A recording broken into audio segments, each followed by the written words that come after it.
Hi hello welcome back. 11 കൂട്ടം കറികളും അടപ്രഥമനുമായിട്ട് നല്ല അടിപൊളി ഒരു സദ്യ ഉണ്ടാക്കിയെടുക്കാം. 4 പേരടങ്ങുന്ന ഒരു കുഞ്ഞു ഫാമിലിക്ക് ഇത്രയും സദ്യ തന്നെ ധാരാളമാണ് കേട്ടോ.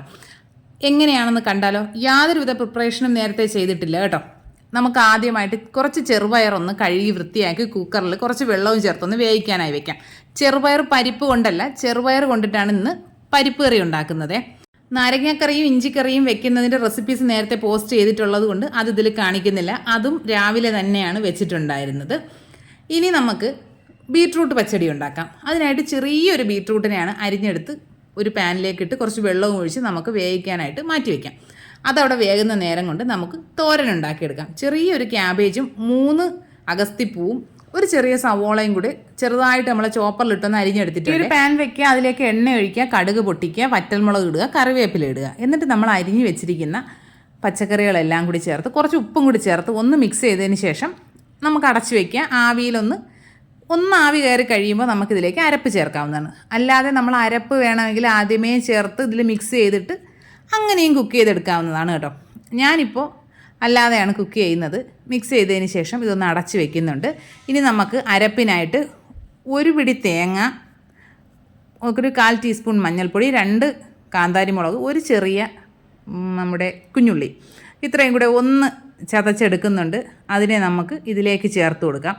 നന്നായിട്ടൊന്ന് ആവി കയറി കഴിയുമ്പോൾ ഈ അരപ്പും കൂടി ചേർത്തിട്ട് അതും ചെറുതായിട്ടൊന്ന് ആവി കയറുമ്പോൾ മിക്സ് ചെയ്യുക.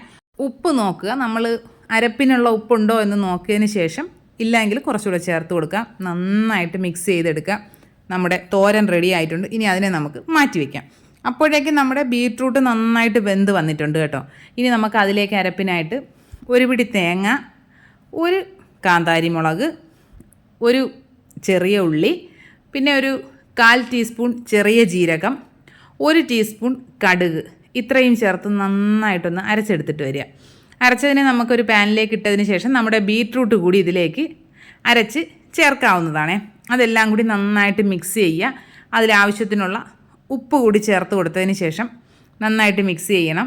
മിക്സ് ചെയ്തതിന് ശേഷം നമുക്കിതിനെ അടുപ്പിൽ വെച്ചിട്ട് നന്നായിട്ടൊന്ന് ചൂടാക്കിയെടുക്കാം. ഈ അരപ്പ് നന്നായിട്ടൊന്ന് ചൂടായി കഴിയുമ്പോൾ ഇതിലേക്ക് നമുക്ക് ഒരു 1/4 കപ്പ് നല്ല പുളിയുള്ള തൈര് ചേർത്ത് കൊടുക്കാവുന്നതാണ്. ഫ്ലെയിം ഓഫ് ചെയ്തതിന് ശേഷം തൈര് ചേർക്കുന്നതാണ് കേട്ടോ നല്ലത്. തൈര് കൂടി ചേർത്തിട്ട് നന്നായിട്ട് മിക്സ് ചെയ്തതിന് ശേഷം ഉപ്പ് നമ്മൾ നോക്കുക, ഉപ്പ് ചേർത്ത് കൊടുക്കുക. ഇനി കടുക് താളിച്ച് കൂടി ചേർത്ത് കഴിഞ്ഞാൽ നമ്മുടെ ബീട്രൂട്ട് പച്ചടി റെഡി ആയിട്ടുണ്ട് കേട്ടോ. അതിനെ നമുക്ക് മാറ്റി വെച്ച് കൊടുക്കാം. ഇനി നമുക്ക് വെള്ളരിക്ക കിച്ചടി ഉണ്ടാക്കാം. അതിനായിട്ട് ചെറിയൊരു കഷ്ണം വെള്ളരിക്കയാണ് കേട്ടോ എടുത്തിരിക്കുന്നത്. അതിനെ നമുക്ക് ചെറുതായിട്ട് നീളത്തിൽ അരിഞ്ഞു കൊടുത്തതിന് ശേഷം അതിലേക്ക് ഒരു പച്ചമുളക് കൂടെ ചേർത്ത് കുറച്ച് വെള്ളവും ഒഴിച്ച് നമുക്ക് അടുപ്പിൽ വേകാനായിട്ട് വെക്കാവുന്നതാണേ. ഇനി നമുക്ക് അടപ്രഥമൻ ഉണ്ടാക്കാൻ തുടങ്ങാം. അത് കുറച്ച് അധികം സമയം വേണ്ട ഒരു കാര്യമാണല്ലോ. ഇതിപ്പോൾ എനിക്ക് 3 ബർണറുള്ളൊരു ഗ്യാസ് സ്റ്റോപ്പാണുള്ളത്. അതിലായിട്ട് ഞാൻ ഏറ്റവും വലിയ ബർണറിലേക്ക് അടപ്രഥമൻ വെക്കുമ്പോൾ ബാക്കി 2 ബർണറിൽ ബാക്കിയുള്ള കറികൾ നമുക്ക് വെക്കാമല്ലോ. അതിനായിട്ട് നമ്മുടെ ഉരുളിയിലേക്ക് നെയ്യ് ഒഴിച്ച് കൊടുത്തിട്ടുണ്ട്. കുറച്ച് തേങ്ങാക്കൊത്തും കാഷ്യൂ ഇട്ടൊന്ന് വറുത്ത് കോരിയിട്ടുണ്ട്. ഇനി ഇതിലേക്ക് ഞാൻ എടുത്തിരിക്കുന്നത് 200 ഗ്രാമിൻ്റെ അരി അടയാണ് കേട്ടോ.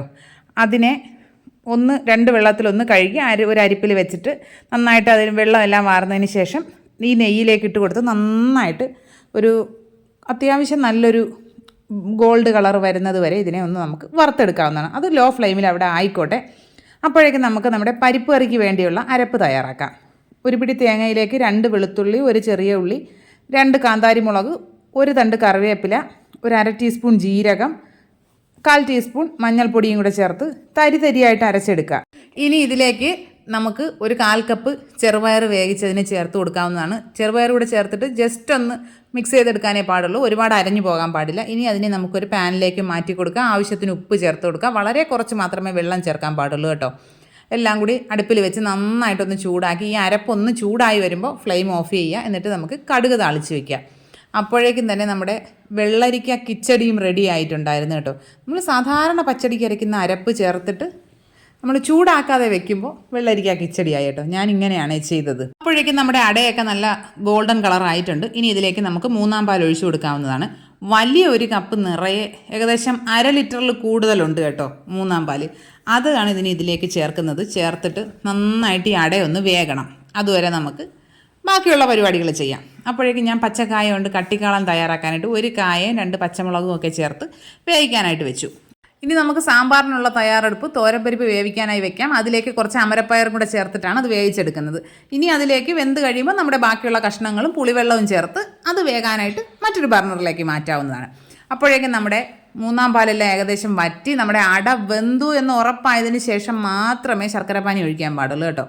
ഇനി ഇതിലേക്ക് ആദ്യം ഞാനിപ്പോൾ ഒരു 1.25 കപ്പോളം ശർക്കരപ്പാനി ചേർത്തിട്ടുണ്ട്. മധുരം പോരാന്ന് തോന്നുകയാണെങ്കിൽ നമുക്ക് പിന്നീട് ചേർക്കാമല്ലോ. ഇനി ഈ ശർക്കരപ്പാനി നന്നായിട്ട് തിളച്ച് വറ്റി കുറുകി വരണം. അതിന് ശേഷമാണ് നമുക്ക് ബാക്കിയുള്ള കാര്യങ്ങൾ ചെയ്യേണ്ടത്. ഞാനപ്പോൾ ഇതിലേക്ക് ചേർക്കാനായിട്ട് ഒരു കപ്പ് നമ്മുടെ സാഗോ റൈസ് ഉണ്ടല്ലോ, അതൊന്ന് കഴുകി കുക്കറിൽ ഇട്ട് ഒരു വിസിൽ അടിച്ചിട്ട് അതിൻ്റെ വെള്ളം ഊറ്റിക്കളഞ്ഞ് സാഗോ മാത്രമായിട്ടാണ് ഇതിലേക്ക് ചേർത്തിരിക്കുന്നത്. ചവ്വരി മുഴുവനായിട്ടും ചേർത്തിട്ട് നന്നായിട്ട് മിക്സ് ചെയ്തെടുക്കുക. കട്ട കെട്ടി കിടക്കുന്നില്ല എന്ന് നന്നായിട്ട് നമ്മൾ ഉറപ്പ് വരുത്തുക. നന്നായിട്ട് മിക്സ് ചെയ്തെടുക്കാവുന്നതാണ്. ഞാനിപ്പോൾ ഒരു തേങ്ങയാണ് ചിരകി എടുത്തത്. അതിനെയാണിപ്പോൾ 1-ാം പാല് 2-ാം പാല് 3-ാം പാല് എന്നാക്കി എടുത്തിരിക്കുന്നത്. ഇനി ഇതിലേക്ക് നമുക്കൊരു 1/2 കപ്പ് 2-ാം പാല് ചേർത്ത് കൊടുക്കാം. 2-ാം പാല് കൂടി ചേർത്തിട്ട് നന്നായിട്ട് മിക്സ് ചെയ്തെടുക്കാവുന്നതാണ്. നമ്മുടെ പായസം ഇലയിൽ ഒഴിക്കാനുള്ളതാണ്. അപ്പോൾ അതിനനുസരിച്ചുള്ള കൺസിസ്റ്റൻസി ആയിരിക്കണം വേണ്ടത്. ഒരുപാട് ലൂസായി പോകാൻ പാടില്ലല്ലോ. അപ്പോൾ അതിനനുസരിച്ചാണ് നമ്മൾ പാലുകൾ ചേർക്കുന്നത്. ഇപ്പോൾ 2-ാം പാല് ചേർത്ത് ഏകദേശം അതൊന്ന് നന്നായിട്ട് അവിടെ ഇരുന്ന് തിളയ്ക്കട്ടെ. അപ്പോഴേക്കും നമുക്ക് ബാക്കിയുള്ള പരിപാടികൾ തുടങ്ങാം. ഇതിന് സമാന്തരമായി തന്നെ ഞാൻ നമ്മുടെ അവിയൽ തയ്യാറാക്കുന്നുണ്ടായിരുന്നു കേട്ടോ. അവിയൽ അവിടെ നന്നായിട്ട് തിളച്ച് വേകട്ടെ. ഇനി നമുക്കിതിലേക്ക് കുറച്ച് ഏലക്കയും പഞ്ചസാരയും കൂടെ പൊടിച്ചത് ചേർത്ത് കൊടുക്കാം. അതിലേക്ക് ഒരു നുള്ളു ഉപ്പ് ചേർത്ത് കൊടുത്തിട്ടുണ്ടായിരുന്നു. ഇനി നമ്മുടെ ഒരു 1/4 കപ്പ് നല്ല കട്ടിയായിട്ടുള്ള 1-ാം പാൽ കൂടി ചേർത്ത് നന്നായിട്ട് ഒന്നുകൂടി ഒന്ന് മിക്സ് ചെയ്ത് കൊടുക്കാം. ഫ്ലെയിം ഓഫ് ചെയ്യുക. എന്നിട്ട് നമ്മൾ ആദ്യം വറുത്ത് വെച്ചിരിക്കുന്ന നട്ട്സും നമ്മുടെ തേങ്ങാക്കൊത്തും എല്ലാം കൂടി ഉള്ളത് ചേർത്ത് കൊടുക്കുക. അടച്ച് വയ്ക്കുക. ഇനി അതവിടെ ഇരുന്ന് സെറ്റായി കിട്ടും കേട്ടോ. അപ്പോഴേക്കും നമുക്ക് നമ്മുടെ സാമ്പാർ റെഡി ആയിട്ടുണ്ട്. സാമ്പാറിനൂടെ ഒന്ന് താളിച്ച് ചേർക്കാവുന്നതാണ്. ഒരു സൈഡിൽ ഞാൻ നമ്മുടെ പച്ചക്കായ കൊണ്ടുള്ള കാളനും തയ്യാറാക്കിയിട്ടുണ്ടായിരുന്നു കേട്ടോ.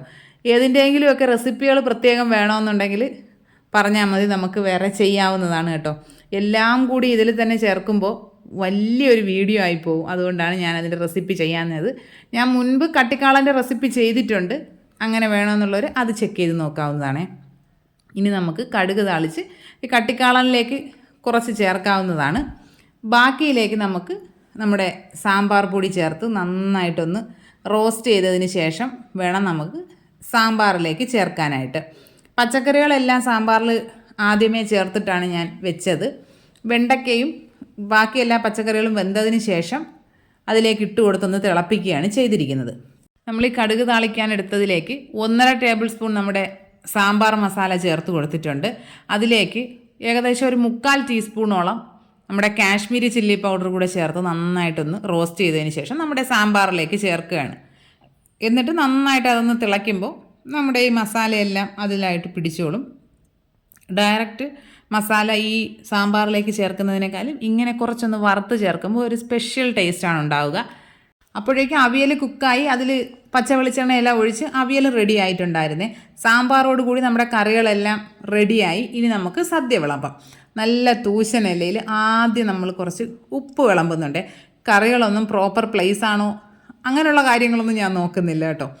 ആദ്യം ഉപ്പ് വിളമ്പി, പിന്നെ ഇഞ്ചിക്കറി വിളമ്പി, അത് കഴിഞ്ഞ് നമ്മുടെ നാരങ്ങ കറി വിളമ്പി, അത് കഴിഞ്ഞിട്ട് നമ്മുടെ മാങ്ങ അച്ചാറാണ് വിളമ്പിയിരിക്കുന്നത്. നമ്മുടെ ഇഞ്ചിക്കറി വെക്കുമ്പോൾ നമ്മൾ കുറച്ചുകൂടി നല്ല കറുത്ത പുളിയാണ് എടുക്കുന്നതെങ്കിൽ കുറേ കൂടെ കളർ കിട്ടും കേട്ടോ. ഇനി നമ്മുടെ വെള്ളരിക്ക കിച്ചടി, ബീട്രൂട്ട് പച്ചടി, തോരൻ, പച്ചക്കായ കൊണ്ടുള്ള കാളൻ വെച്ചു, നമ്മുടെ അവിയൽ വെച്ചു. ഇനി നമുക്ക് ചോറ് വിളമ്പാം. നല്ല കുത്തരി ചോറാണ് എന്ന് പറയാനൊക്കെ തോന്നുന്നുണ്ട്. പക്ഷേ കുത്തരി ചോറല്ല. ഇവിടെ ആർക്കും കുത്തരി ചോറ് ഇഷ്ടമല്ലാത്തത് കൊണ്ട് നമ്മുടെ സാധാ വൈറ്റ് റൈസ് ആണ് കേട്ടോ. ഇനി നമുക്ക് പരിപ്പ് വിളമ്പാവുന്നതാണ്. പരിപ്പ് നമ്മൾ ചോറിന് പുറത്ത് ഒഴിക്കുമ്പോൾ ഇതുപോലെ അവിടെ ഇരിക്കണം. അതിനായിട്ടാണ് നമ്മൾ പരിപ്പിനെ ഇത്രയും തിക്കായിട്ട് വെക്കുന്നത്. ഇനി ഇതിൻ്റെ മുകളിലേക്ക് കുറച്ച് നെയ്യൊന്ന് തൂവി കൊടുക്കാവുന്നതാണ്. എന്നിട്ട് നമുക്ക് ബാക്കിയുള്ള കറികൾ പ്രഥമനുമെല്ലാം നമ്മുടെ ഒരു സൈഡിൽ കുറച്ച് ചെറിയ ബൗളുകളിലാക്കി വെക്കാം. നമ്മുടെ പച്ചമോരുണ്ട്, സാമ്പാറുണ്ട്, പിന്നെ നമ്മുടെ അടപ്രഥമനും ഉണ്ട് കേട്ടോ. പക്ഷേ ഞാനിത് വിളമ്പിയ സമയത്ത് വെക്കാൻ മറന്നുപോയ 1-2 സാധനങ്ങളുണ്ട് കേട്ടോ. കമൻറ്റ് ചെയ്തോളൂ എന്താണെന്ന്. ഇനി നമുക്ക് പപ്പടം വെക്കാം, പഴം വെക്കാം. അതിനുശേഷം കഴിക്കാനിരുന്നപ്പോഴാണ് ഓർത്തത് നമ്മുടെ ശർക്കര വരട്ടിയും ചിപ്സും വെച്ചിട്ടുണ്ടായിരുന്നില്ല. പിന്നെ അതുകൂടി വെച്ചു. എല്ലാ കറികളും കൂട്ടി നല്ല അടിപൊളി ഒരു സദ്യ കഴിക്കാം നമുക്ക്. 4 പേരടങ്ങുന്ന ഒരു കുഞ്ഞു ഫാമിലിക്കൊക്കെ ഇത്രയും കറികൾ തന്നെ ധാരാളമാണ്.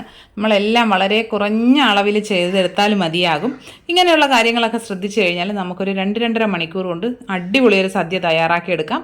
ഞാൻ ഈ ഒരു ചെറിയ 4 വയസ്സുകാരെയും വെച്ചിട്ടാണ് ഈ 2.5 മണിക്കൂറിൽ സദ്യ തീർത്തത്. അപ്പോൾ എല്ലാ കൂട്ടുകാരെ കൊണ്ടും പറ്റും. എൻ്റെ മക്കൾക്ക് നന്നായിട്ട് സദ്യ ഇഷ്ടപ്പെട്ടിട്ടുണ്ടായിരുന്നു. എല്ലാ കൂട്ടുകാരും ട്രൈ ചെയ്ത് നോക്കുക. ഫീഡ്ബാക്ക്സ് കമൻറ്റ് ബോക്സിൽ അറിയിക്കുക. അപ്പോൾ എല്ലാവർക്കും നല്ല സമ്പൽ സമൃദ്ധമായൊരു ഓണം ആശംസിക്കുന്നു. ഇനി മറ്റൊരു വീഡിയോ ആയിട്ട് ഉടനെ കാണാം. അതുവരെ ബൈ.